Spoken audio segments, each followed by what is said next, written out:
They tried to downplay it. They tried to dodge it. But Senator Mazie Hirono just put Emil Bove under oath and forced him to answer for allegations of abusive behavior, a near-demotion, and a courtroom scandal that got a conviction tossed. And the way he squirmed tells you everything. I ask every nominee who comes before any of the committees on which I sit the following two initial questions that go to fitness to serve by the nominee. I'll ask you, Mr. Bove. Since you became a legal adult, have you made unwanted requests for sexual favors or committed any verbal or physical harassment or assault of a sexual nature? No. Have you ever faced discipline or entered into a settlement relating to this kind of conduct? No. In the February 23rd, 2025 report in Politico, the title was, quote, "Before he became Trump's bulldog, Emil Bove was nearly demoted for bellicose management style," end quote. According to this article, which was put into the record, when you served as a unit chief at the Southern District of New York, and I'm again quoting this article, Mr. Bove quickly garnered a reputation as a manager who was sharply critical of the people who worked for him and unable to control his anger. His conduct was abusive, according to one former member of the unit. Are you familiar with this article? I am. Okay. So going on, according to this article, in 2020 or early 2021, the Executive Committee of the U.S. Attorney's Office opened a formal inquiry into Bove's management style. They interviewed prosecutors who worked for him about his behavior, and they decided that he should be removed from his role as a supervisor, end quote. Of course, you are aware of this inquiry and their recommendation. As Yes? well as the fact No? that I was not removed.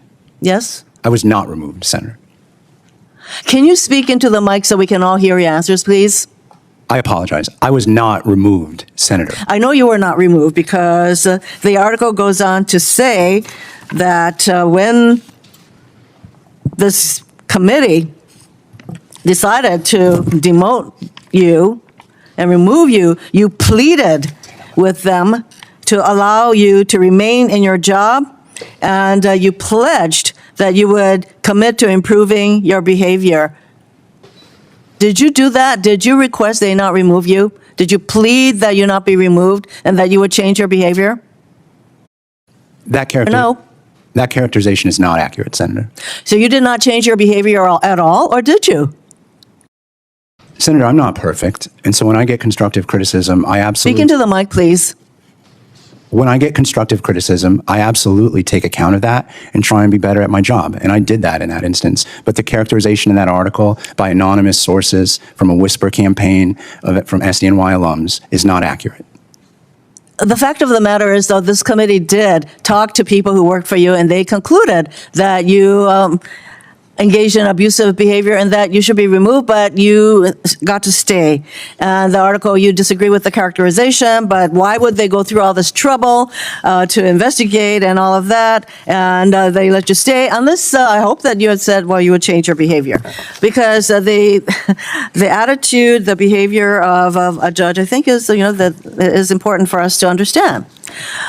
During your time as a supervisor in the Southern District of New York, you supervised a team that prosecuted US v. Alistair. You supervised them. Yes. And in that case, prosecutors failed to disclose evidence to the point where, even though there was a judgment of guilty, so it resulted in the jury's verdict being overturned and the charges dropped, and the district court wrote, which I think is pretty unusual, that there was, and I quote the district court, insufficient supervision. You acknowledged just now that you were the supervisor. Insufficient supervision of disclosure obligations by the USAO's unit chiefs. Do you recall the court making that assessment of your supervisory I do, Senator, and I respect Judge Nathan, and I think that what she was trying to accomplish in that decision was to make sure that there were protections in place. Okay, so I am running out of time. I just wanted to do, you had said that the January 6 prosecutions were a grave injustice. So does that mean that you agreed with President Trump's pardon of all of the convicted felons? I am not in a position as a nominee, Senator, to comment on any president's use of the pardon power, which is committed to presidents. Once again, I should think that because you characterize those prosecutions as a grave injustice, I would think that you would be happy that the president pardoned everybody. Thank you. Senator Hall. What you just watched wasn't some routine confirmation back and forth.